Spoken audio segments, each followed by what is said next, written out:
जानकी हमारे लिए ही जलाने गई थी जी। ना मैं उसे जाने देती ना जैसा वो तो। वैद्य जी आप शीघ्र कछु करो, कैसे भी कछु भी करो पर इसके प्राण बचा लो। यशोदा, धैर्य रखो, श्री नारायण पर विश्वास रखो, वो सब ठीक कर देंगे।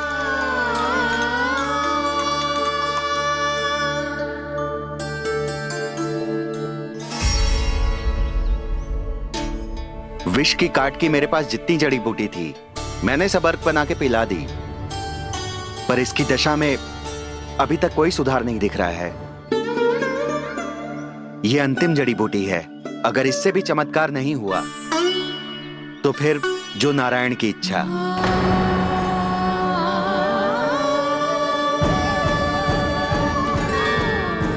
पर कोई तो उपाय होगा जानकी को बचाने का। कान्हा, यदि तुझे किसी औषधि के बारे में पता है हमें बता दे, हम जाके ले आएंगे।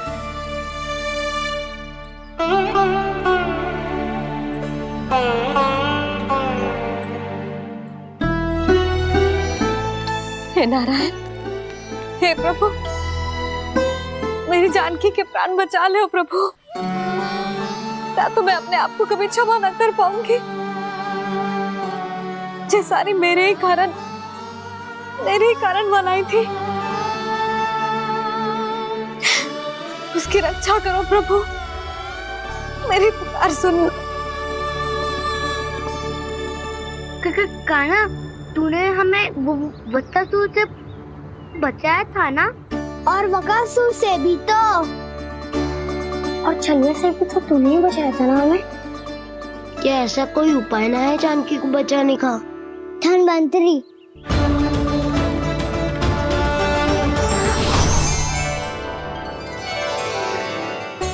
मैं आ गया हूं प्रभु, चिंता मत कीजिए,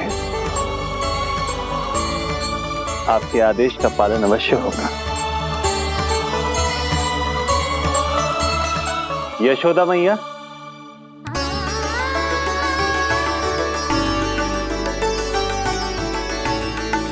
मैया आपको कोई पुकार रहा है।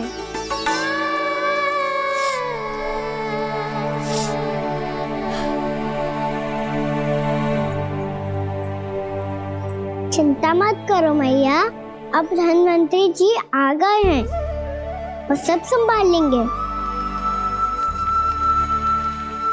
धन्वंतरी जी कौन है? जिन्होंने संसार का आयुर्वेद दिया, आरोग्य के देवता, वे श्री नारायण के अवतार।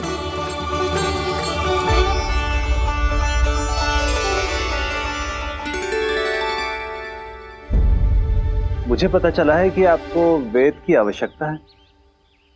हाँ हाँ, भीतर आइए। आइए आइए वैद्य जी, जी रहे। मथुरा का सर्वश्रेष्ठ वैद्य अर्थात मैं यहां आ चुका हूं और रोगी को जितनी औषधि की आवश्यकता थी सब दे चुका हूं। निश्चित रूप से आपने विष की काट के लिए बहुत ही उत्तम अर्क तैयार किया है, इसीलिए किसी और वैद्य की आवश्यकता नहीं है। किंतु आप अकेले कितना कुछ करेंगे वैद्यराज, मुझे अपना सहायक ही बना लीजिए। पर जो करना था मैं पहले ही कर चुका हूं। हाँ, वो तो आप कर चुके हैं, बस रोगी के तन से विष निकालना शेष है ना वैद्यराज? हाँ हाँ, बस वही शेष है। इनके रक्त को विष रहित करने में मैं आपकी सहायता करूंगा।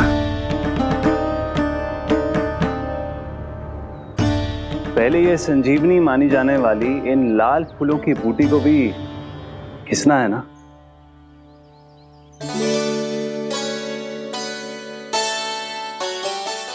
हाँ हाँ, तुम सही कह रहे हो, इसे अच्छे से घिसो।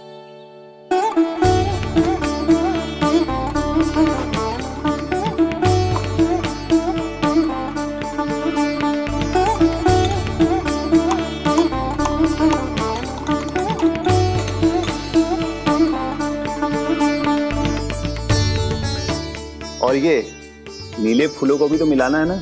हाँ हाँ, अच्छे सहायक बन सकते हो तुम, ऐसे ही श्रम करते रहो।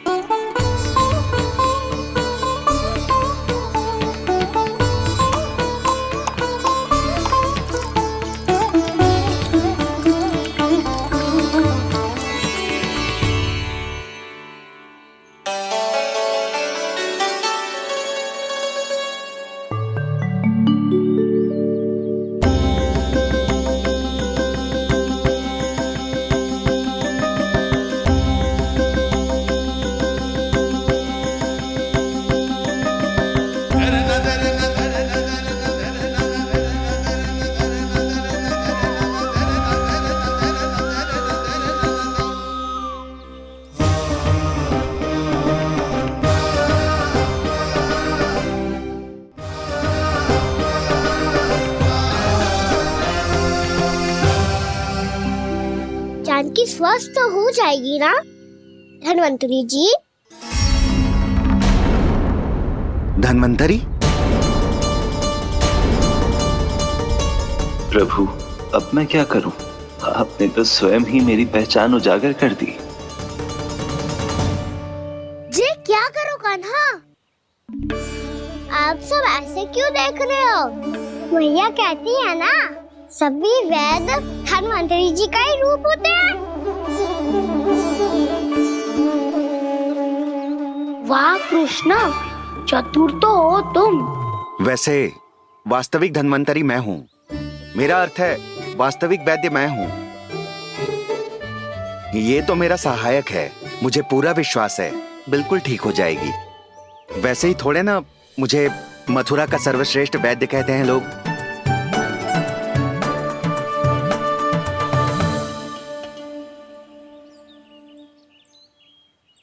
जसोदा भाभी, जसोदा जी, जानकी को चेतना आ गई। जानकी, जानकी, जानकी, तू ठीक है ना? क्षमा करना भाभी, मैं आपके लिए जल ना ला पाई। बस बहुत भूख लगी है। मैं अभी कछु लाती हूँ। जानकी माखन खाओगी?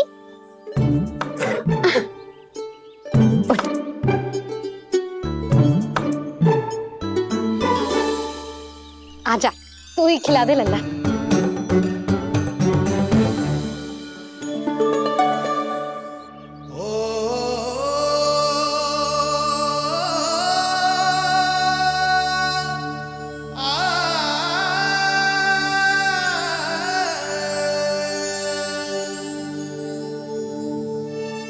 तुम सब मेरे लल्ला को माखन चोर कहती हो ना?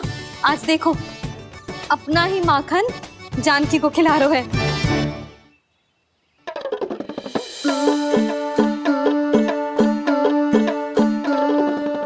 थोड़ा और विश्राम कर लो। सदैव तुम हम सबकी सेवा करती हो, आज मैं तुम्हारी सेवा करूंगा। जानकी की जिज्ञासा तब हुई जब जय यशोदा काकी की सेवा कर रही थी, और अब देखो स्वयं भगवान ही इसकी सेवा कर रहे हैं। जानते हो इससे क्या सिद्ध होता है? जो भी यशोदा मैया की पूजा करेगा, अर्थात अपने माता पिता की सेवा करेगा, उनके साथ सम्मान से व्यवहार करेगा, ईश्वर स्वयं उसका ध्यान रखेंगे। कभी धन्वंतरी के रूप में तो कभी स्वयं कान्हा के रूप में। भक्त और भगवान का देखो कैसा ये अनुराग,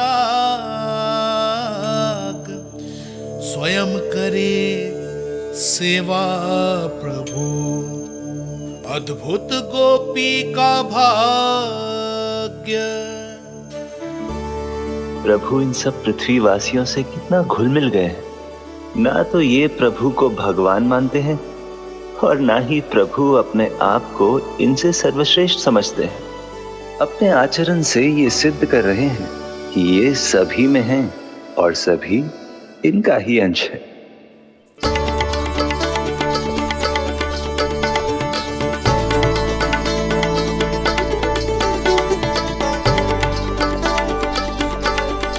प्रभु,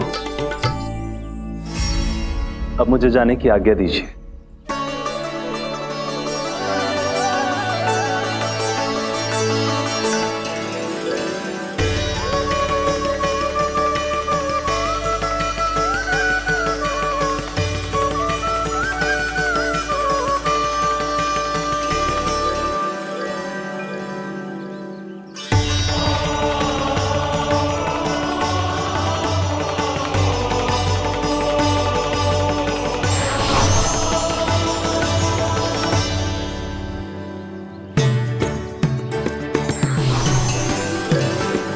कान्हा ने तो सच्ची में धन्वंतरी जी को बुला लिया था।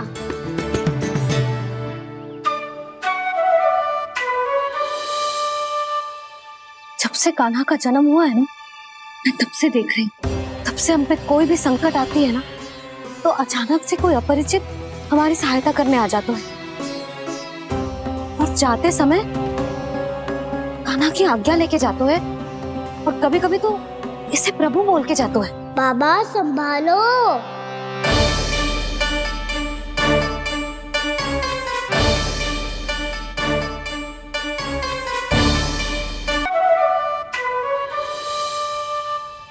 जब से कान्हा का जन्म हुआ है ना, मैं तब से देख रही हूँ, तब से हम पे कोई भी संकट आती है ना, तो अचानक से कोई अपरिचित हमारी सहायता करने आ जाता है, और जाते समय कान्हा की आज्ञा लेके जाते है, और कभी कभी तो इसे प्रभु बोल के जाते है। बाबा संभालो। यशोदा, इस जानकी को चढ़ो है और विचित्र विचार तुम्हारे मन में है। अरे सब जानते हैं कि हमारा परिवार राजसी, तुम्हें पता ना चलता हो वो, पर हमारे कान्हा को सब राजकुमार ही समझते हैं देखकर, इसीलिए उसे सम्मान देने के लिए सब ऐसा ही करते हैं, और कोई बात ना है।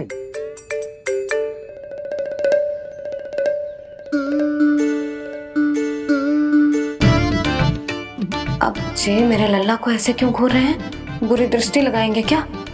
वैद्यराज जी, आपके सहायक तो गए, अब आप यहाँ क्यों? वो क्या है ना, मैं अपने रोगी का निरीक्षण करके पूरी तरह से संतुष्ट होकर ही जाता हूँ।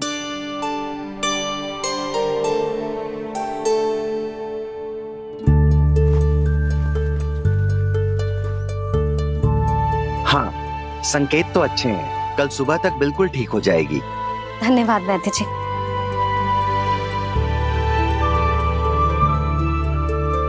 बस तो फिर हम कल पकड़न पकड़ाई खेलेंगे जानकी।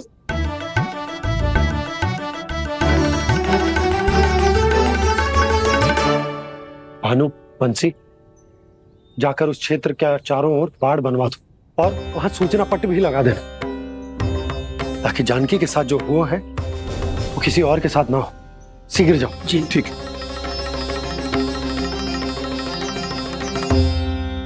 बाड़ और सूचना पट लगवाने से समस्या का समाधान नहीं होगा बाबा। निर्दोष पशु सूचना पट देखकर भी कुछ समझ नहीं पाएंगे।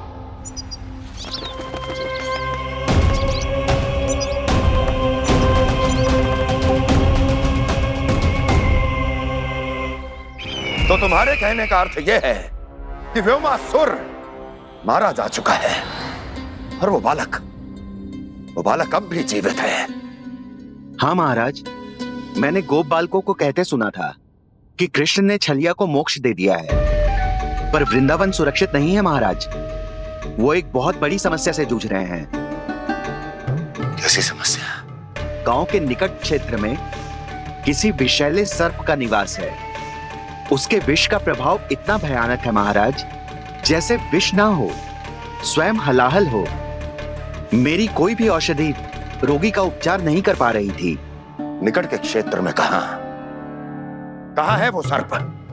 गोप मानते हैं कि वो सर्प गांव के निकट यमुना नदी के जल में रहता है। मुझे तो लगता है महाराज, ये कालिया नाग की कथा कोई किंवदंती या लोक श्रुति नहीं, एक सच्चाई है, एक विषैली सच्चाई।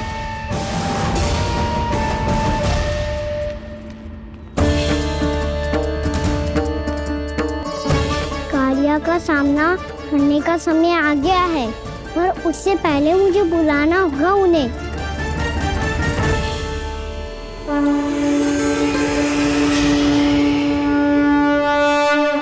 संसार के दारुण भय का नाश करने वाले, सभी कष्टों का हरण करने वाले, विश्व का समस्त ऐश्वर्य प्रदान करने वाले, कमल जैसे लोचन, मुख और चरणों वाले आजानुभुज श्री राम को मैं बार बार नमस्कार करता हूँ। आपदामपहर्तारं दातारं सर्व संपदा लोकाभिरामं श्री रामं भूयो भूयो नमाम्यहम्। काकभुसुंडी काकभुसुंडी काकभुसुंडी। प्रभु क्षमा करें, मुझे जाना होगा।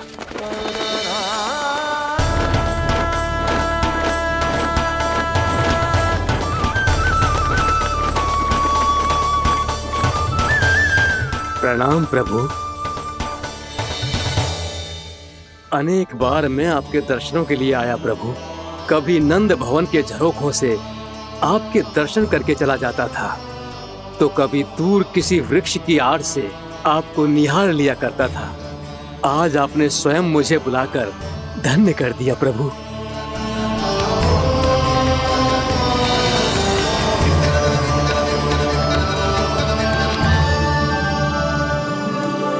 मैंने आपको यहाँ एक विशेष कारण से बुलाया है। आपके श्राप से इस कालियानाग को मुक्त करने का समय आ गया है। ये तो बहुत ही उत्तम समाचार है प्रभु। इतने वर्ष बीत गए, मुझे आज भी स्मरण है वो दिन जब मैंने उन्हें श्राप दिया था। अपने क्रोध पर नियंत्रण खोकर बहुत बड़ी भूल कर दी थी मैंने प्रभु। बीती हुई घटनाओं पर दुखी होके कोई लाभ नहीं है।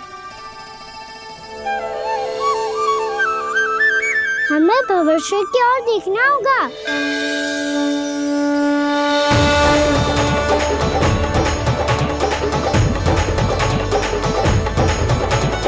आदेश कीजिए प्रभु, क्या आज्ञा है आपकी? जब मैं कालियानाग का सामना करने जाऊं, तो आप यही रहेगा। आपको अपने आप पता चल जाएगा कि कब क्या करना है। और हाँ, लौटते जाते समय नारद मुनि से कहेगा, वो आकर मुझसे भेंट करे। अवश्य प्रभु, प्रणाम। क्या इसने सच्ची में देवर्षि नारद को बुलाया है? नारायण नारायण, आपको संदेश भेजने की आवश्यकता नहीं थी। आप स्मरण करते और मैं चला आता। तुम्हारा कल्याण हो नारद।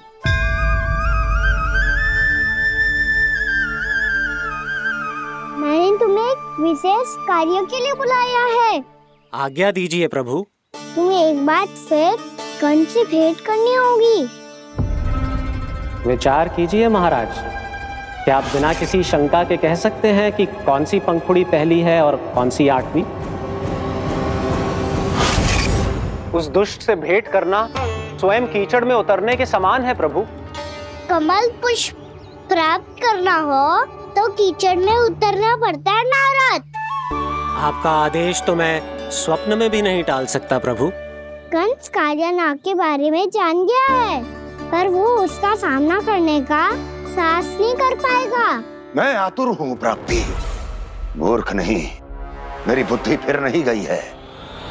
मैं स्वयं उस कालिया जैसे महाविषैले सर्प के सामने खड़ा हो जाऊं और अपने ही काल को आमंत्रित कर लूं। तो फिर अपने लाभ के लिए उसका प्रयोग करने का कोई और उपाय सोचिए स्वामी। कुछ ऐसा कीजिए कि यमुना नदी का पूरा जल विषैला हो जाए और वृंदावन वासी उसका उपयोग करे, और आपका काल कहलाने वाला वो बालक स्वयं काल के गाल में चला जाए। उत्तम उत्तम सुझाव है प्राप्ति। अब मुझे उस कालिया तक पहुंचने का मार्ग ढूंढना होगा। उसको विवश करने का कोई उपाय ढूंढना होगा, क्योंकि व्यक्तिगत रूप से उससे भेंट करना असंभव है। असंभव। आप सही कह रहे हैं प्रभु। कंस में उतना सामर्थ्य नहीं कि वो कालिया नाग का सामना स्वयं कर सके। वैसे तो कालिया गरुड़ देव का भी सम्मान नहीं करता, तो फिर वो कंस का सम्मान क्यों करेगा भला? नहीं करेगा, पर कंस तुम्हारा सम्मान अवश्य करेगा। नारद तुम्हारी बातें भी सुनेगा और मानेगा भी। ये मेरी योजना का बहुत ही महत्वपूर्ण भाग है। तुम कंस के पास जाओ और कहो कि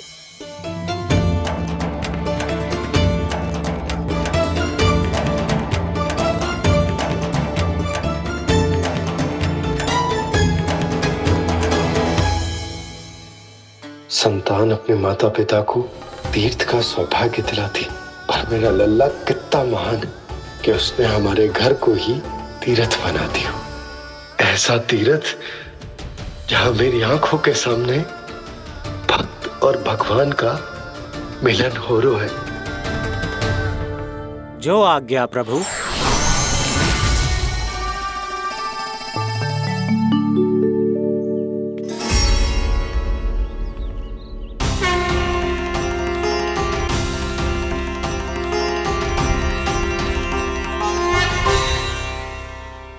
बाबा।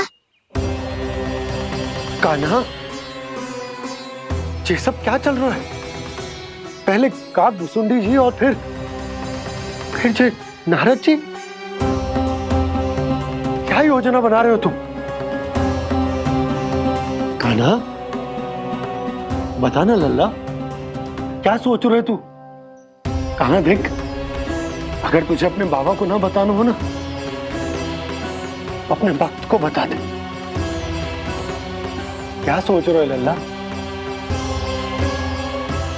क्या करने वाले हो आप?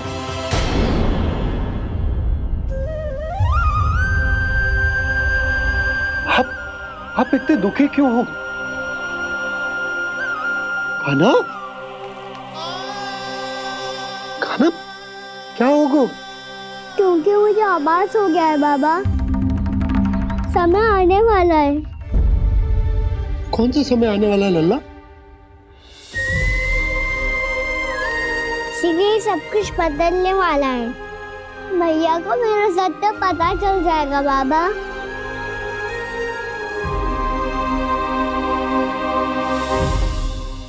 पर लल्ला, इसका काग भुसुंडी और कालिया नाग से क्या संबंध है? ऐसा क्या हुआ था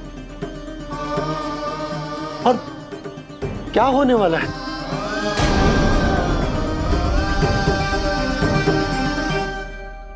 जो होने वाला है बाबा, उसका संबंध उससे है जो सैकड़ों वर्ष पहले हुआ था। महर्षि भृगु के एक वंशज थे वेद शिरोमणि, जो विंध्याचल की पहाड़ियों में साधना कर रहे थे। तभी वहाँ अश्वशिरा नाम के एक दूसरे मुनि आमंत्रण के बिना ही आ गए। कितना सुंदर और शांतिपूर्ण आश्रम है। यहाँ प्रभु की साधना करने में बहुत आनंद आएगा। शीघ्र ही अश्वशिरा मुनि उपस्थिति के कारण होने वाले व्यवधान से बाध्य होकर वेद शिरोमणि ने अपनी आंखें खोली। कौन हो तुम और यहाँ क्या कर रहे हो? आपके आश्रम में बहुत शांति है मुनिवर। साधना करने के लिए बहुत ही उत्तम स्थान है ये। मैं चाहता हूँ कि मैं भी यहाँ। आप यहाँ साधना करना चाहते हैं, लेकिन इतना भी नहीं जानते कि किसी के आश्रम में प्रवेश करने से पहले उसकी आज्ञा लेनी चाहिए। आप ये भी नहीं जानते कि यदि कोई यज्ञ कर रहा हो तो बिना अनुमति के वहाँ प्रवेश करने से उसकी यज्ञ साधना भंग हो सकती है। आप क्या साधना करेंगे मुनि? आप तो साधना के योग्य ही नहीं हैं। इतना अपमान! एक मुनि के मुख से इतने कड़वे शब्द शोभा नहीं देते। मैं तुम्हें श्राप देता हूँ, जितनी विषैली तुम्हारी जिह्वा है उतने ही विषैले सर्प बन जाओ तुम। और ऐसा सर्प जो सांस भी ले तो निकट का वातावरण दूषित हो जाए। तुम्हारे इस दुस्साहस के लिए मैं तुम्हें श्राप देता हूँ कि तुम अभी इसी क्षण कौवा बन जाओ, और ऐसा कौवा जो कांव कांव करके अनर्गल प्रलाप करता रहे।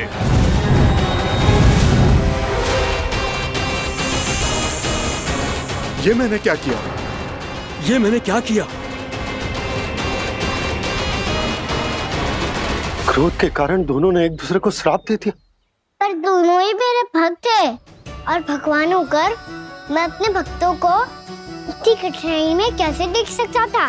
इसीलिए जिस संकट में उन दोनों ने अपने आप को फंसा लिया था, उसका समाधान करने में मैं उनके पास गया।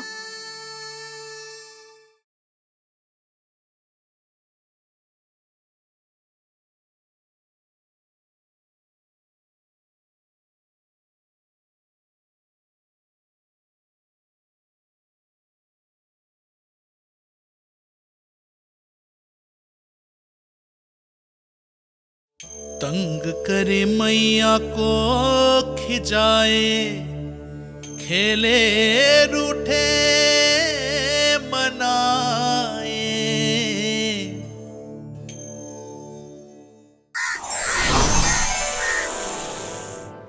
देखिए ना प्रभु, ये क्या हो गया हमसे? हमारी रक्षा कीजिए प्रभु, मार्ग दिखाइए हमें। क्रोध पर नियंत्रण ना होने के कारण आप दोनों ने एक दूसरे को बहुत ही भीषण संकट में डाल दिया है। आप दोनों ही तपस्वी, तप के बल से दिए गए आपके श्राप को लौटाना भी संभव नहीं है। प्रभु कोई तो उपाय होगा, हम आपके शरण में हैं प्रभु। अपराध तो हमसे हुआ है प्रभु, पर अब आपसे ही आशा है। कुछ ऐसा कीजिए भक्त वत्सल, जिससे हम दोनों के श्राप का प्रभाव कुछ कम हो जाए। आप दोनों ही मेरे भक्त हैं, इसलिए आपकी पीड़ा का निवारण करने का एक उपाय है मेरे पास। वेद शिरामुनि, जब आप कालिया नाग बनेंगे तो आपको मेरे चरणों को अपने शीश पर धारण करने का सौभाग्य मिलेगा। और अश्र शिरामुनि, आप काग योनि होने के बाद भी आप श्रेष्ठतम ज्ञान और सर्वाधिक यौगिक सिद्धियों के स्वामी होंगे और प्रवचन दिया करेंगे। इसके बाद अश्वशिरा मुनि काक भुसुंडी बन गए, जिन्होंने आगे चलकर सेम गरुड़ देव को रामायण सुनाई। और मुनि वेदशिरा महर्षि कश्यप और देवी कत्रियों के पुत्र कालिया नाग बनकर जल में। और अब वही कालिया नाग जमुना जी में, जिनके कारण जानकी के प्राण लगभग चले ही गए थे। अब कालिया नाग को उचित स्थान पर भेजने का समय आ गया है बाबा। पर ये तो अच्छी बात है कान्हा, वेदशिरा मुनि को दिया हुआ तुम्हारा वचन भी पूरा हो जाएगा, जमुना जी की शुद्धि भी हो जाएगी।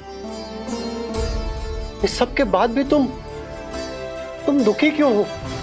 क्योंकि इसके बाद मैया के सामने मेरा रहस्य खुल जाएगा बाबा। उन्हें पता चल जाएगा कि उनका बालक कोई साधारण बालक ना है। भविष्य में जो होने वाला है उसे सबके सामने घटने से रोकना मेरे लिए भी संभव ना होगा। मैया को सब पता चल जाएगा। क्या पता चल जाएगा रे मुझे?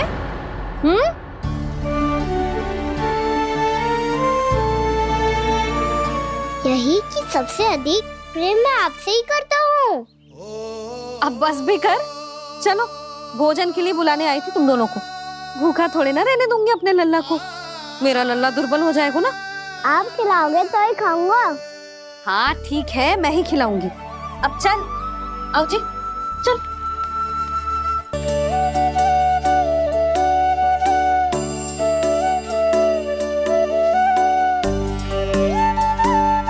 मैया खेलो ना मेरे साथ। मैया सुनो ना, मेरी बात ना मानोगी? अभी बहुत कार्य पड़े लल्ला, देख जानकी को औषधि भी देने जानो है ना। औषधि मैं दे दूंगा, फिर तो खेलोगी ना आप मेरे साथ। पिछले कुछ दिनों से अपनी मैया का अधिक से अधिक प्रेम पाने का प्रयास करो है कान्हा। इसका तो एक ही अर्थ हो सकता कि कछु बहुत बड़ो होने वालों है। कान्हा रुक जा लल्ला। कान्हा क्यों तंग कर रहा है? मैया को पहन लेना। कान्हा, कान्हा, ये क्या करो तूने?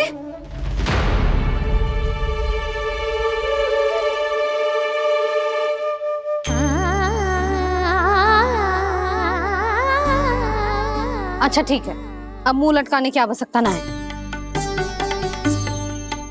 ये ले।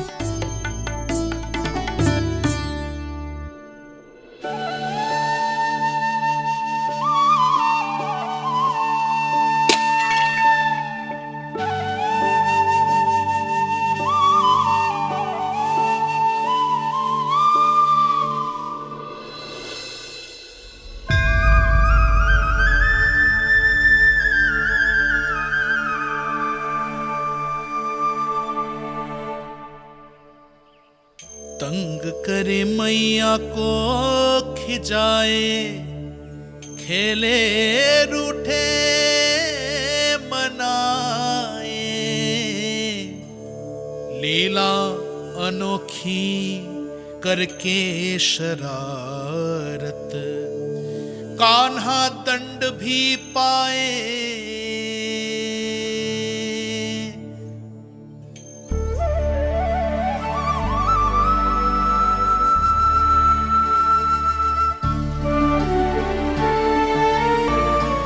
रूठना मनाना, खेलना खिलाना, पहले शरारत करके क्रोध दिलाना और फिर क्षमा मांग लेना, ये सब जानबूझकर कर रहे है कान्हा, जैसे जीवन भर के लिए अपनी मैया की ममता को अपने हृदय में समेट कर रखना चाहते हो।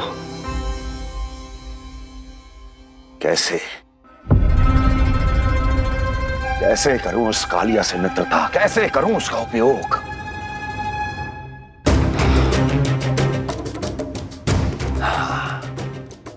उस पर आक्रमण कर देता हूं और उसे किसी ना किसी तरह से यह विश्वास दिला देता हूं कि यह आक्रमण उस विष्णु अवतार ने किया है। फिर वो क्रोध में आकर सारे वृंदावन वासियों को अपने विष से समाप्त कर देगा। उचित है, ये उचित है। नारायण हरि, नारायण हरि।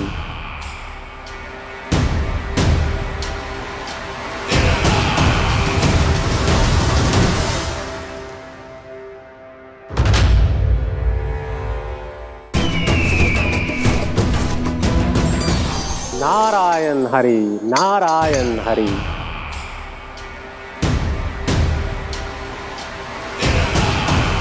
प्रणाम देवर्षि। किस योजना में कितना लाभ है और कितनी हानि, यह आंकलन करते करते थक गए होंगे मथुरा नरेश। देवर्षि, आज मेरा ध्यान कैसे आ गया आपको? आप तो सदैव ही मेरे ध्यान में रहते हैं महाराज कंस। सत्य तो यह है कि मथुरा में जो भी हो रहा है मुझसे छिपा हुआ नहीं है। मैं जानता हूं कि आप किसी भी असुर को वृंदावन क्यों ना भेजें, और वो असुर कितना भी शक्तिशाली क्यों ना हो, कृष्ण का सामना नहीं कर पाता। या तो पराजय स्वीकार करके आपके पास लौट आता है, या तो फिर वीर गति को प्राप्त हो जाता है।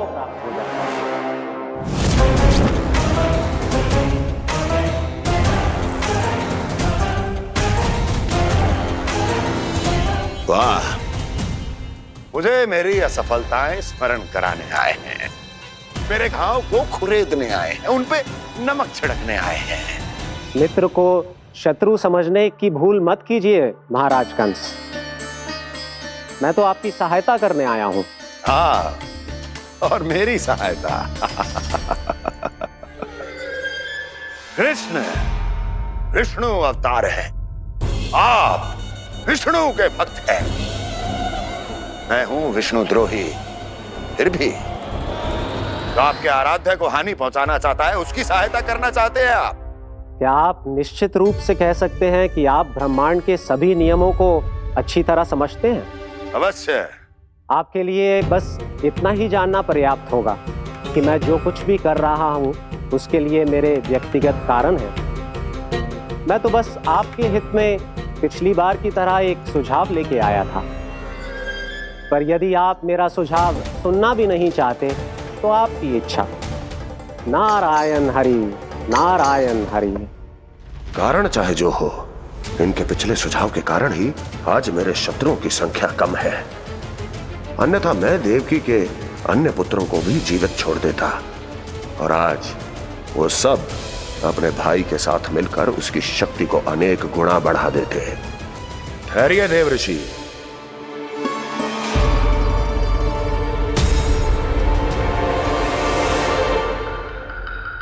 बताइए, क्या सुझाव है आपके पास? मेरे सुझाव का नाम है कालिया नाग।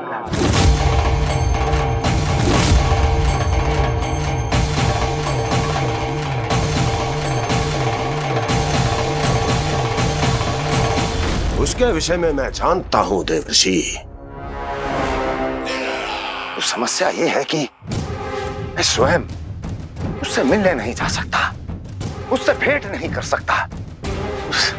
उस कृष्ण की हत्या के लिए उसको वृंदावन जाने के लिए तैयार नहीं कर सकता। तो मत जाइए उसके सामने और ना उसे भेजिए कृष्ण के सामने। हर बार आप किसी ना किसी असुर को अपने शत्रु के क्षेत्र में भेजते हैं, जहां शत्रु उसका सामना करने के लिए पूरी तरह से तैयार होता है और आपका असुर मारा जाता है। इस बार शत्रु को युद्ध स्थल चुनने का अवसर मत दीजिए महाराज। इस बार योजना का जाल ऐसे बुनिए कि कृष्ण स्वयं उसके पास जाने के लिए विवश हो जाए। कालिया नाग स्वयं काल है, मृत्यु का दूसरा नाम है। उसके विष का उपयोग अपने लाभ के लिए कीजिए महाराज। वैसे कालिया के विष की अधिकता का अनुमान तो होगा ही आपको।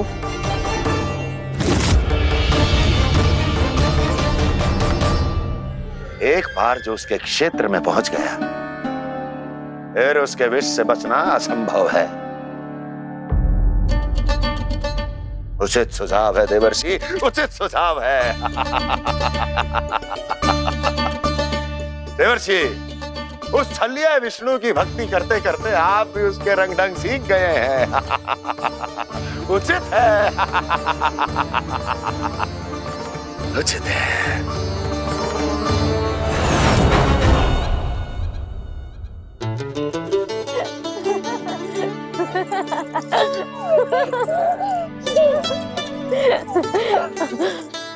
बस बस, बहुत आनंद ले लियो लल्ला। बस अब दूध पी ले। ठहर ठहर, गर्म है। जी ले ले पी।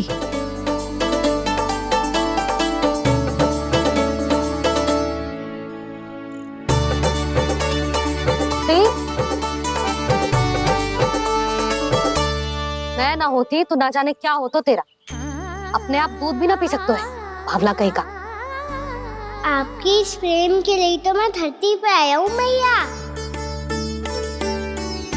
मैं भी यही सोच रहा हूँ यशोदा कि तुम ना होती तो मेरा क्या होता। इसी बात पे थोड़ा दूध और कजू खाने को दे दो।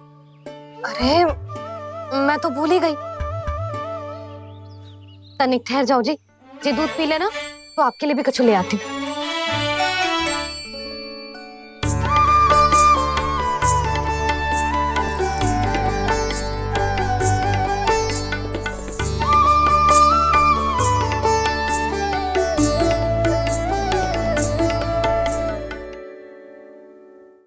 प्रणाम महाराज।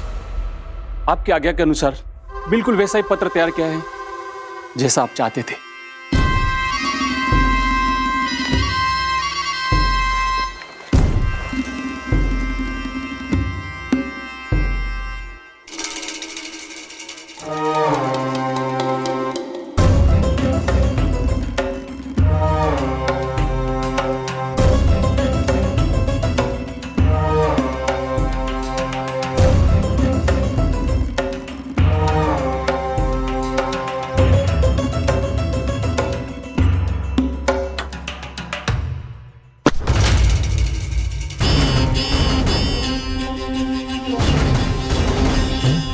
कृष्ण जन्म से लेकर आज तक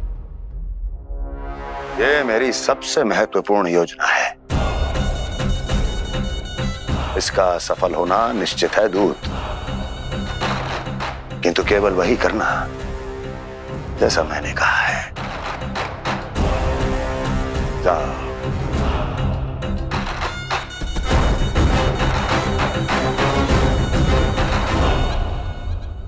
कान्हा,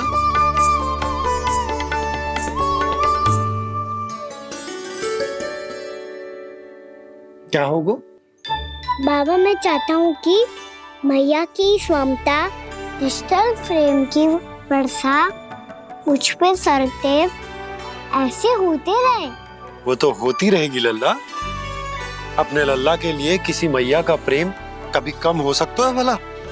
नंदराज, वो मथुरा से एक दूत आयो है महाराज कंस का राजपत्र लेके।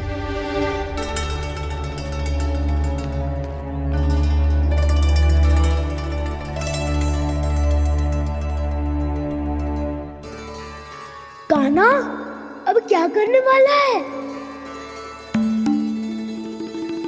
तेरे बाबा कहाँ गए? हाँ? कंस मामा का खेल आरंभ हो गया है, पर मैया वो सब सुनेगी तो व्यर्थ चिंतित हो जाएगी। बस थोड़ा बाहर गया मैया, कछु खा लिये से। बाहर इस समय? मैया, क्या होगा? मैया देखो ना, पीठ पे कछु हो रहा है। मेरा हाथ ना पकड़ो, आप करो ना। यहाँ? क्षमा करना मैया, पर अभी बाबा को ही संभालने दो ये सब। कहिए, क्या संदेश लाए हैं आप? नहीं नंदराज, नहीं। महाराज कंस का आदेश है कि ये संदेश सभी गांव वालों के साथ ही पढ़ा जाए। ठीक है, मैं गांव वालों के सामने पढ़ दूंगा, पर मुझे तो दीजिए पढ़ने के लिए। महाराज की आज्ञा का पालन करना आपके लिए भी आवश्यक है नंदराज। सभी गांव वासियों की सभा बुलाइए। बंसी, सभी गांव वालों की सभा बुलाओ।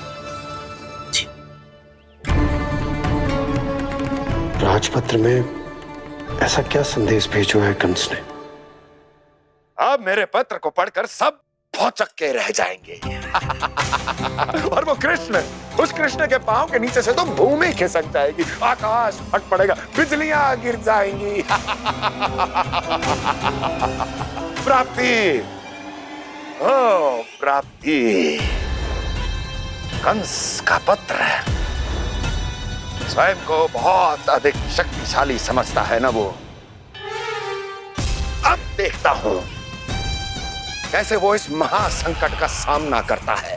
वो कृष्ण, वो अपनी मृत्यु स्वयं चुनेगा या मृत्यु की वेदी पर चढ़ा देगा प्रिय वृंदावन वासियों को।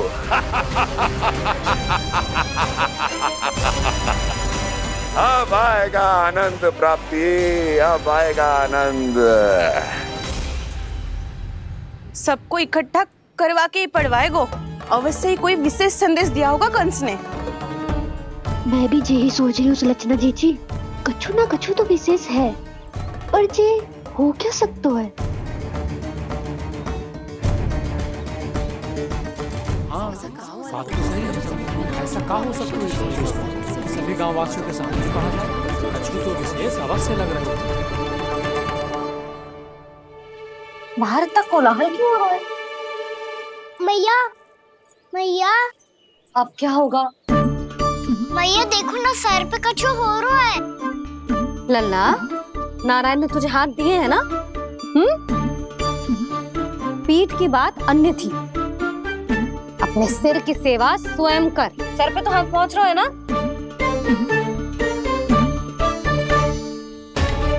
मैया सुनो ना, मैया देखो ना, तीव्र कर कछु हो रहा है। मैया देखो ना, तीव्र कछु हो रहा है।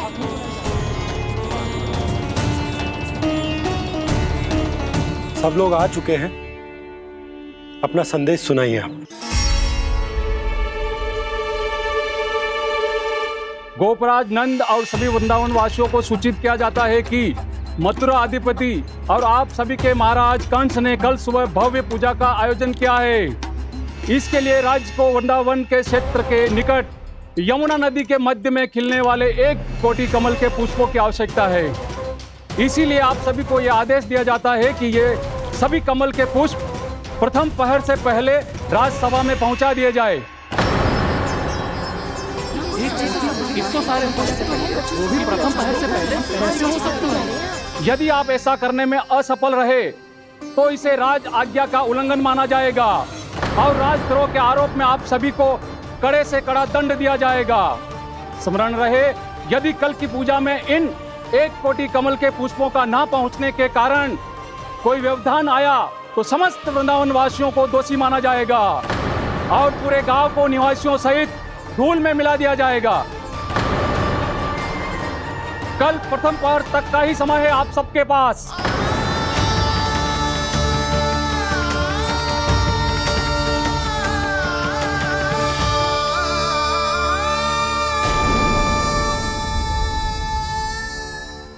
एक कोटि कमल पुष्प, वो भी कल प्रथम प्रहर में? ऐसे कैसे संभव है? और कोई साधारण पुष्प ना, यमुना नदी के मध्य खिलने वाले विशेष कमल के फूल चाहिए उन्हें। लेकिन यमुना नदी में तो कालिया नाग ने विष घोल के रखा है, तो फिर कैसे हो पाएगा? यह संभव है। हमारी मृत्यु का संदेश भेजा राजा कंस ने। सदैव की भांति इस समस्या पर भी गांव के बड़े ही विचार करेंगे। बालकों का यहाँ होना उचित ना है।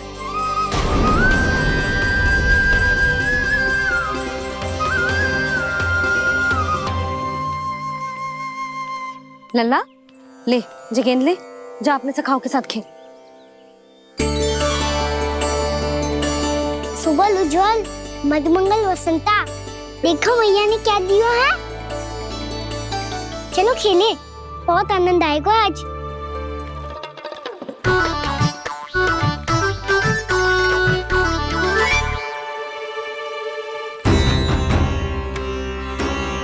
भानु, बंसी, जाओ और शीघ्र ही वो घेरे का कार्य समाप्त करो।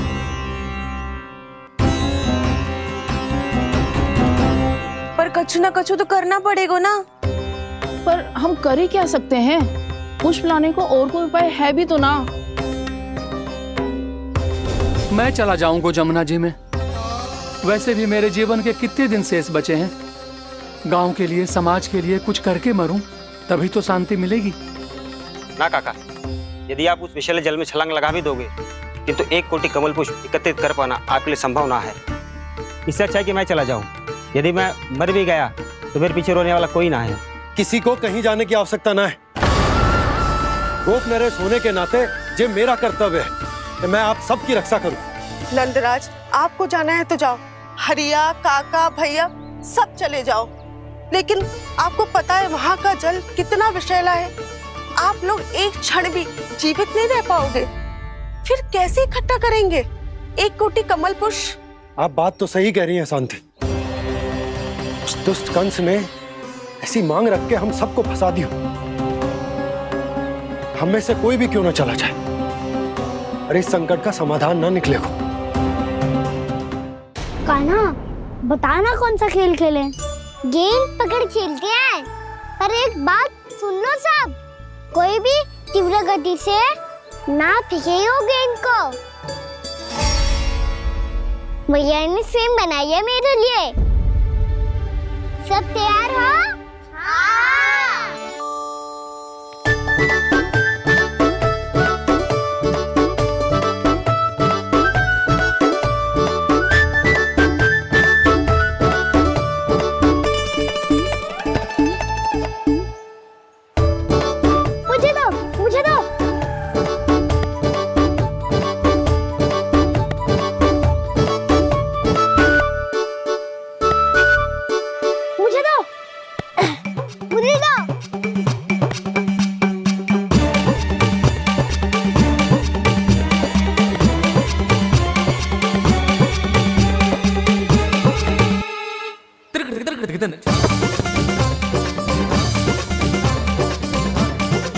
कान्हा, इतनी धीरे से फेंकेगो तो कैसे आनंद आएगा?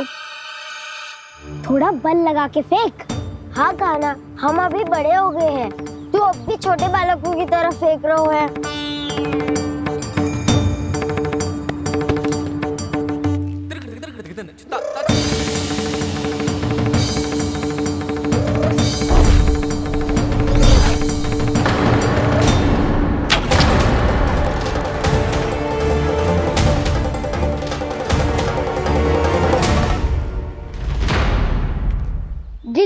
अब क्या करो कान्हा? गेंद तो डूब गई।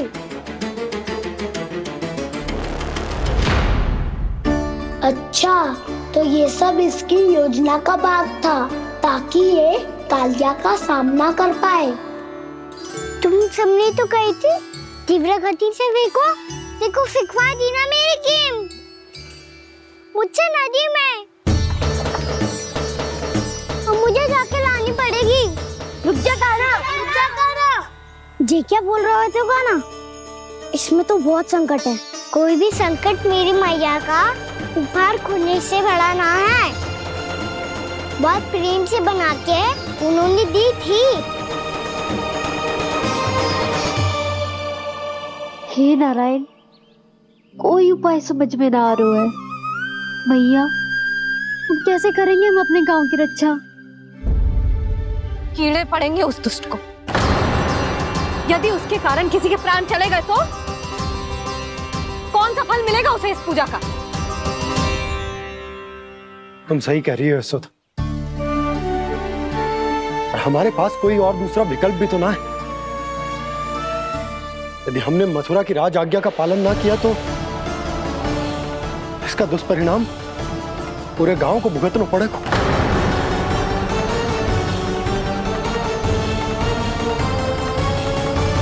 कान्हा, तुम्हें पता है कि तू भगवान है, दिव्य है, बहुत शक्ति है तुझमें। पर फिर भी हम तुझे विषैले जल में ना जाने दे सकते। कुछ होगा तो तुम सब इतनी हट कर रहे हो तो ठीक है, ना जाऊंगा। गेंद कहाँ गिरी है, कितनी दूर गई है, ये तो देख लूं, ताकि उसे बाहर निकालने का कोई उपाय ढूंढ पाऊं।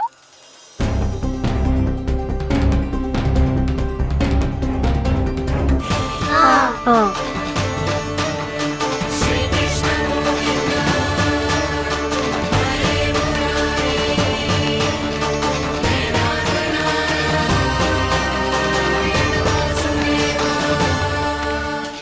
कान्हा की ये लीला तो समझ ही नहीं आ रही। पहले इसने देवश्री नारद को मथुरा जाकर कंस को भड़काने के लिए कहा, फिर स्वयं ही दुखी भी हो गया कि अब इसका रहस्य सबके सामने खुल जाएगा। और अभी स्वयं में तो इसने कहा था कि गेंद बहुत महत्वपूर्ण है, फिर स्वयं ही उसे नदी के विषैले जल में फेंक दिया।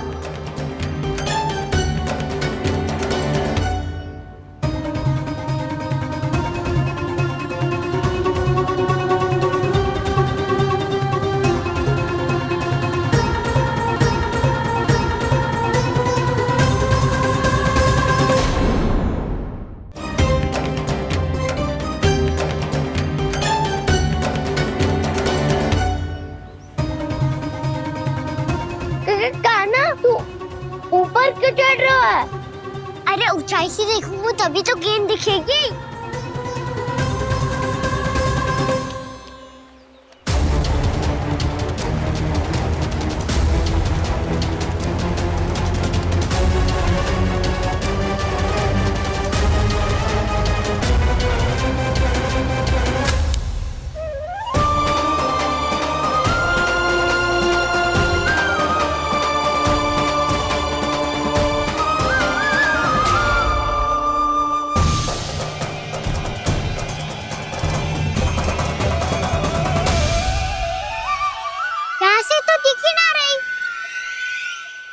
वहीं से फेंकी थी ना?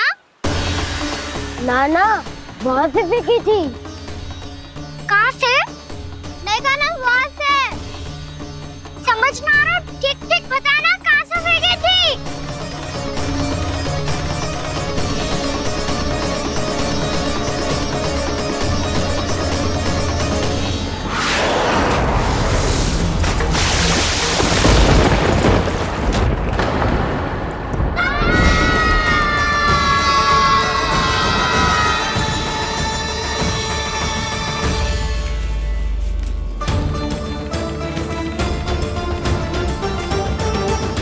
कालिया नाग के क्षेत्र में जाकर कोई भी जीवित वापस ना लौट सको है।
ये क्या किया वाना ने?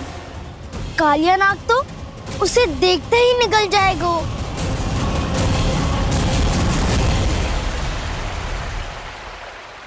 तो आरंभ से अब तक सब कुछ उसकी लीला का ही भाग था।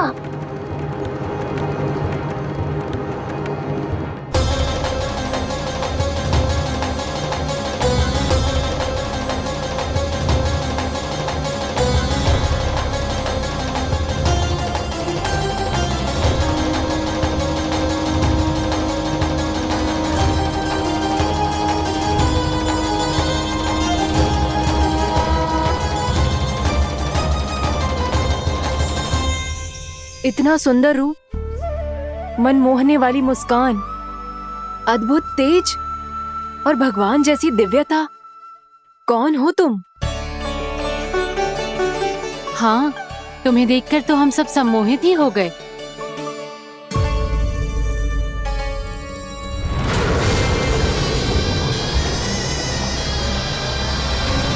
तुम जो भी हो बालक, वापस लौट जाओ। हमारा हृदय तुम्हें ही देखते रहना चाहता है, किंतु यदि हमारे पति जाग गए तो तुम्हें अवश्य हानि पहुंचाएंगे। ये बहुत विषैले है बालक, कालकोट जैसे भयानक। इनके विष से तुम नहीं बच सकोगे। नंदराज, कालिया नाग के विष का प्रभाव बढ़ते ही जा रहा है। पहले 8 कोस तक उसके विष का प्रभाव था, अब तो 1 योजन से अधिक क्षेत्र में फैलो है। जल पीने के प्रयास से अनेक पशु मारे गए हैं और नदी के निकट के वृक्ष और वनस्पति सब नष्ट होने लगे।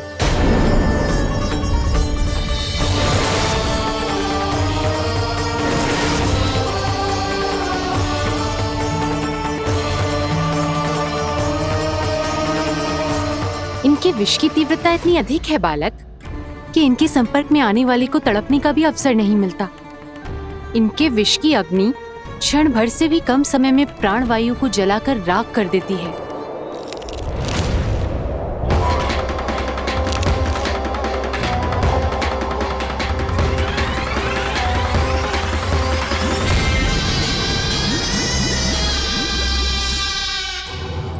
तब तो समस्या और भी गंभीर हो जाएगी।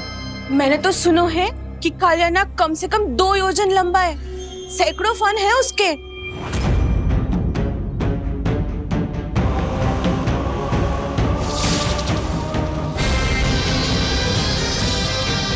इसका अर्थ तो ये है कि हम दोनों ओर से फंस गए। एक और कंस को 1 कोटि कमल पुष्प देने जो कि कालिया नाग के क्षेत्र में पड़ते हैं, और दूसरी ओर उस कालिया नाग का विष यमुना जी के क्षेत्र में बढ़ता ही जा रहा।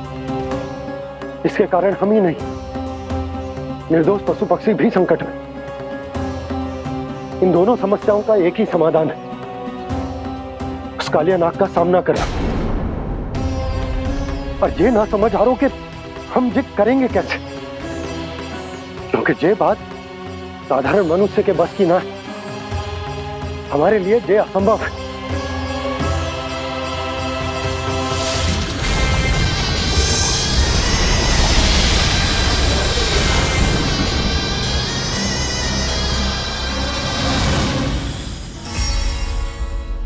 अब तो तुमने अपनी आंखों से भी देख लिया बालक, ये कितने विषैले हैं। नींद में भी विष उगलते हैं। इससे पहले कि तुम्हें कुछ हो जाए, चले जाओ यहाँ से, मान लो हमारी बात। आप सब मुझे जानती भी नहीं और फिर भी मेरी इतनी चिंता कर रही हैं आप। माँ की ममता भेदभाव नहीं जानती। तुम भी किसी के पुत्र हो और हम सब भी माँ हैं। एक माँ को हर बालक में अपनी ही संतान दिखाई देती है। इसलिए हम तुमसे विनती करते हैं, वापस चले जाओ, बचा लो अपने प्राण। मेरी चिंता मत कीजिए, मुझे कुछ नहीं होगा। होगा, अनर्थ होगा यदि ये उठ गए तो।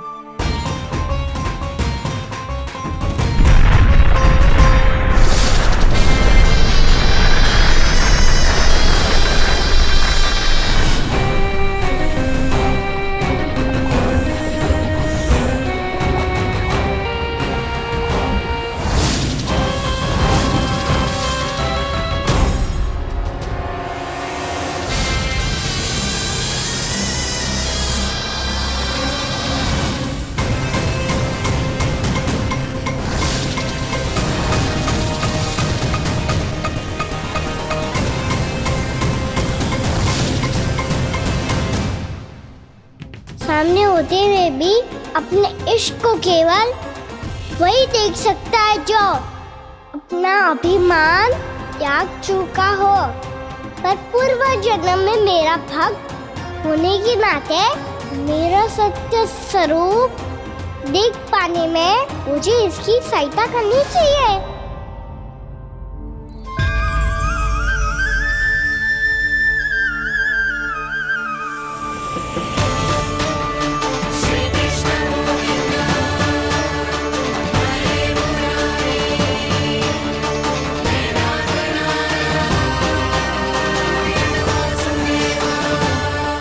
देखो हमारा छोटा सा कान्हा कैसे डट के खड़ा हुआ है, इतने विशालकाय, इतने महाभयंकर सबके सामने।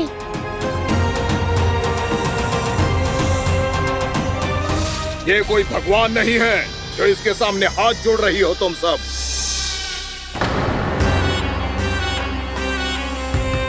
एक सामान्य साधारण बालक है ये, जो ये तक नहीं जानता कि इसके सामने है इसका काल, कालिया। तू कौन है बालक? मेरे इतने निकट आकर भी तू जीवित कैसे है? मेरी नहीं, अपनी चिंता करो कालिया। बहुत मनमानी कर ली तुमने। अब बस, मैं तुम्हें रोकना हूँ। अब बस, मैं तुम्हें रोकना हूँ। मैं तुम्हें रोकना हूँ। बित्ते भर का है तू, मेरे विष के बारे में जानता ही क्या है? और कहता है मुझे रोकने आया है। किससे? किससे रोकना चाहता है तू मुझे? मुझे क्रोध दिलाने की भूल मत कर बालक। अपनी फुंकार से ही तेरी इस मुस्कुराहट को अंतिम मुस्कुराहट बना सकता हूं मैं।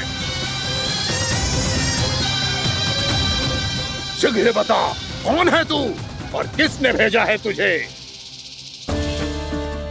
तुम्हें आवाज भी है कि अपनी पुकारों से तुम कितना विष भूल चुके हो। पवित्र यमुना नदी को कितना दूषित कर दिया तुमने।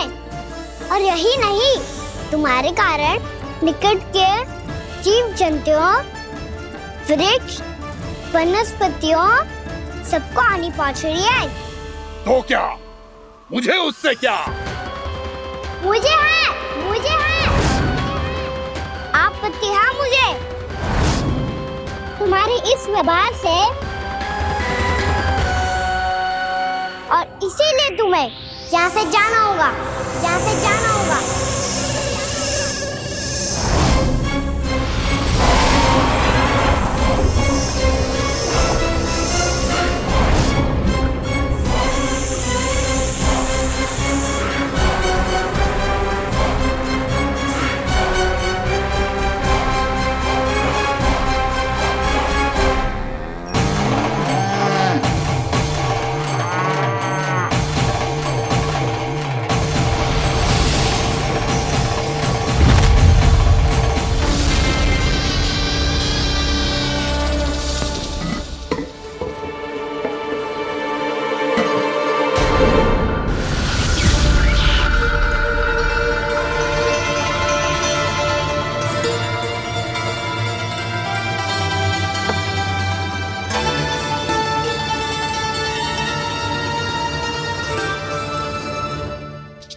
मुझे आदेश देने का साहस भी कैसे किया तूने?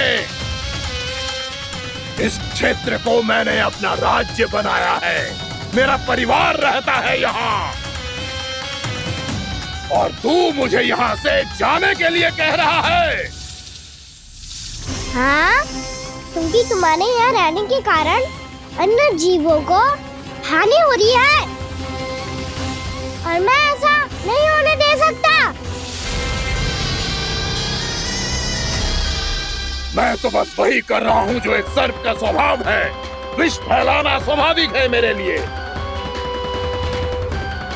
इसलिए मुझे चुनौती मत दे बालक। चुनौती तो मैं दे चुका हूँ कालिया। अब तो बस तुम्हें शिकार करनी है।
मैं भी चेतावनी दे रहा हूँ, यहाँ से चले जाओ।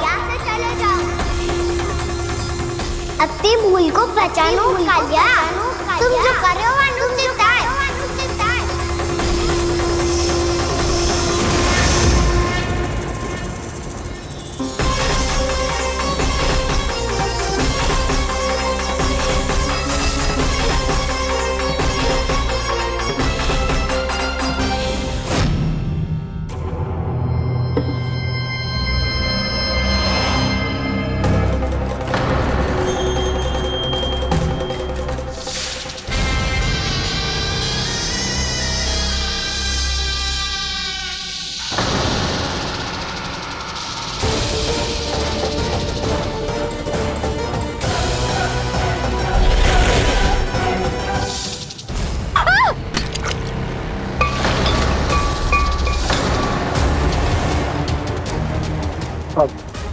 मैं आता हूँ।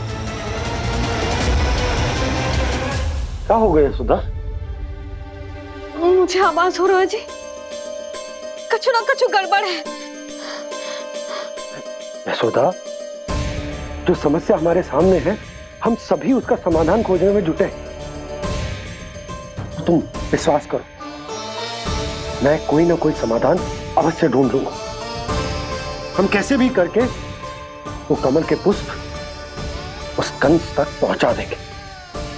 नाना, समस्या उससे कहीं अधिक है, उससे कहीं अधिक बड़ी, उससे कहीं अधिक भयानक है।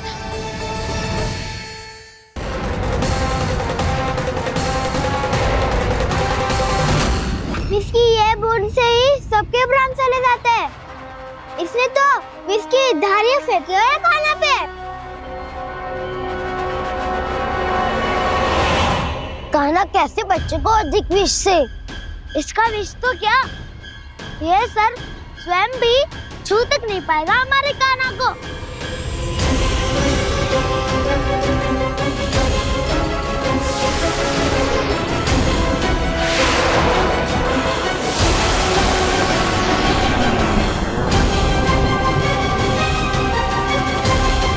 तुम्हारे सखा को, मेरे भाई को कोई हानि नहीं पहुंचा पाएगा। ये कान्हा का सत्य चाहे जो हो बलराम, पर अभी तो जो एक बालक ही है ना।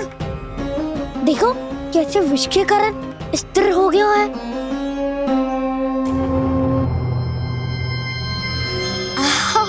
हाउ सर्फ ने कितनी आसानी से अपनी पूंछ से बांध लिया है।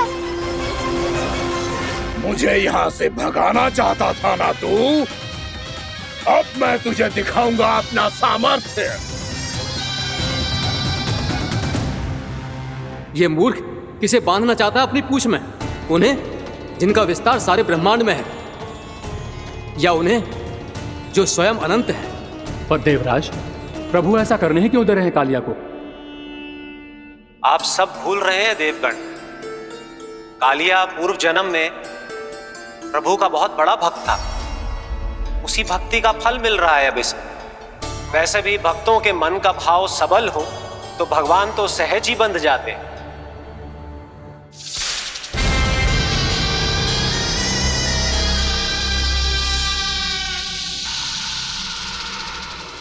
बलराम, तुमने ही तो कही थी कान्हा को कछु ना होगो। देखो उस दुष्ट ने चारों ओर से जकड़ लियो है।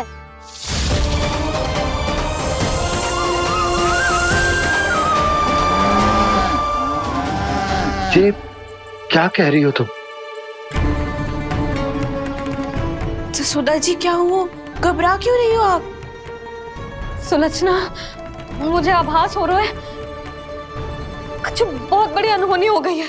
नंदराज, नंदराज, नंदराज!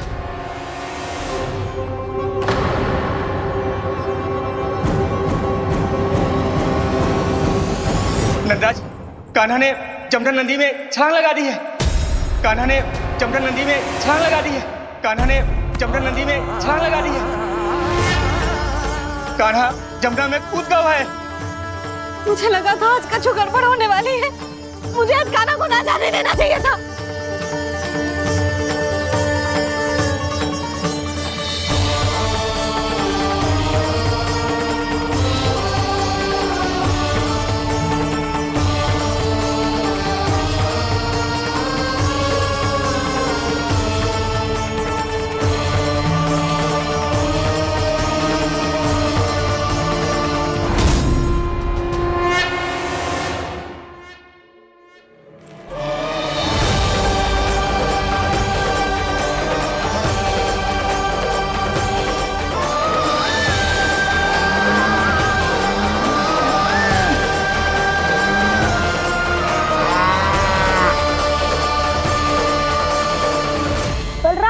कछु करो ना।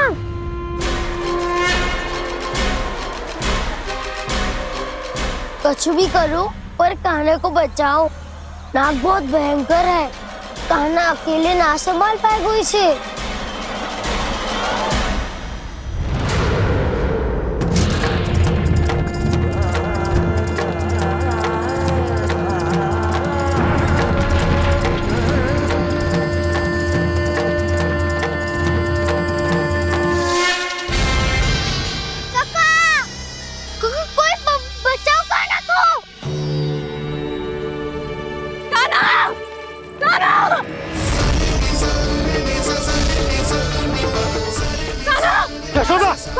यशोदा रुको। छोड़ दो मुझे, छोड़ दो मुझे। जीजी संभालो, बावली हो गई है। जीजी संभालो। कान्हा, कान्हा।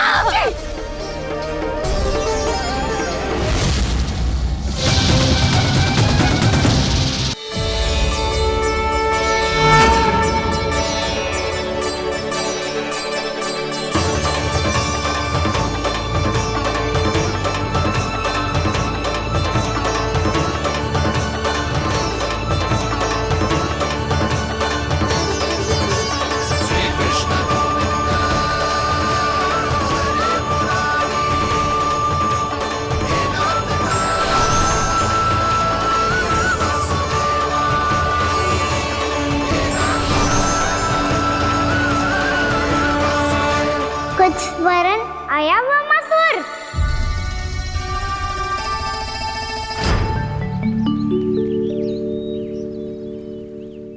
बहुत समय पहले की बात है। बहुत बड़े घुमाकर राज करते थे तुम। तुम्हें मान राजा भीमम के नाम से जाना जाता था। सब कुछ था तुम्हारे पास, पर शांति नहीं थी। इसीलिए शांति की खोज में अपना संपूर्ण राज अपने पुत्रों को सौंप कर मलय पर्वत की ओर चल दिए। अनेक वर्षों की तपस्या के बाद तुम्हारे तप की कीर्ति चारों ओर फैलने लगी। और फिर सच्चे तपस्वी की धूप में तुम्हारी ख्याति से प्रभावित होकर महर्षि उलट तुमसे भेंट करने आए। राजा भीमरथ, आपने ईश्वर की प्राप्ति के लिए सब कुछ छोड़ दिया, पर अपना अभिमान नहीं छोड़ पाए। इसीलिए मेरे आगमन पर सम्मान के साथ खड़ा होना तो दूर, मेरा अभिवादन भी नहीं किया। अभिमान तपस्वी का गुण नहीं होता है राजन, अभिमान राक्षसी गुण है। इसलिए मैं आपको श्राप देता हूं कि आप अगले जन्म में एक राक्षस के रूप में जन्म लेंगे, एक राक्षस के रूप में जन्म लेंगे।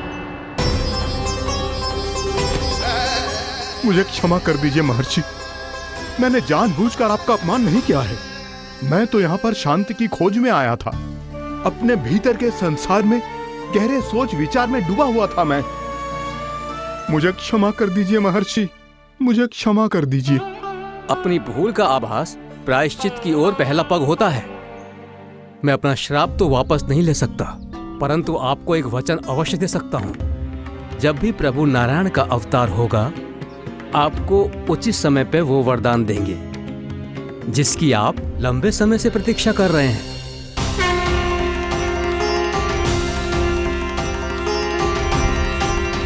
प्रभु, आपने मेरी आंखें खोल दी। अब मुझे पता चल गया है कि आप कौन हैं और मैं कौन हूं। इसलिए आप मुझ पर कृपा करके अपने चरणों में स्थान दे दीजिए। मुझे वो शांति प्रदान कीजिए जिसकी खोज में मैं वर्षों से भटक रहा हूँ। शांति तो मोक्ष में ही है, इसीलिए मैं तुम्हें मोक्ष का वरदान देता हूँ।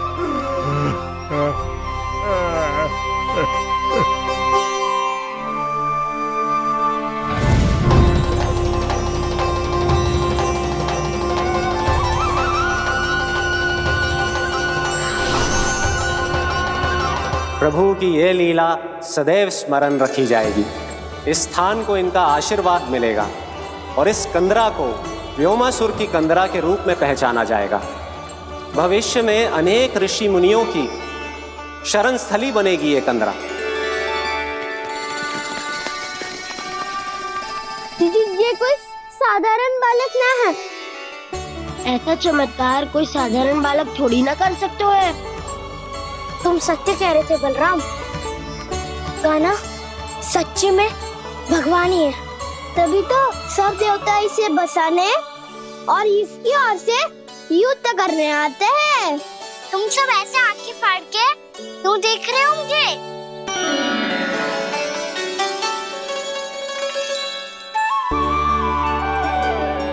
बलराम, तुम बलवान हो और कान्हा भगवान है।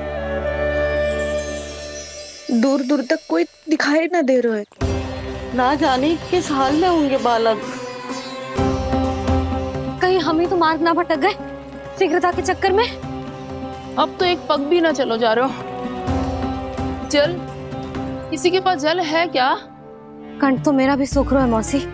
भाभी, निकट ही जमुना जी है, कहूँ तो वहाँ से जल ले आओ। मैं भी जा रही हूँ भाभी, एक से भले दो। हाँ चल,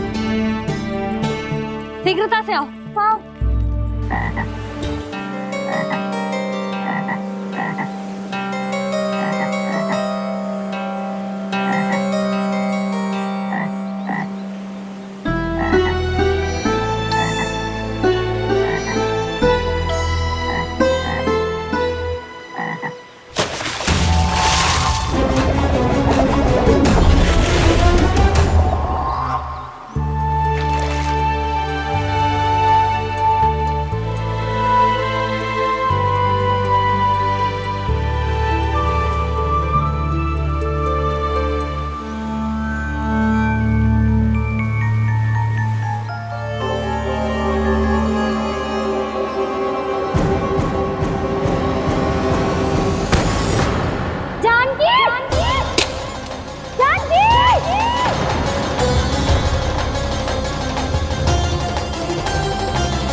जानकी, जानकी,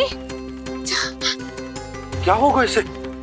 देखो ना जी, अब छलिया की सूचना मिलते ही हम सब बालकों को ढूंढने चली गई और ढूंढते ढूंढते सबको बहुत प्यास लगी आई जी। तो जानकी जमुना जी की नदी से जल लेने गई और उसने जमुना जी का पानी पिया और उसकी जेदा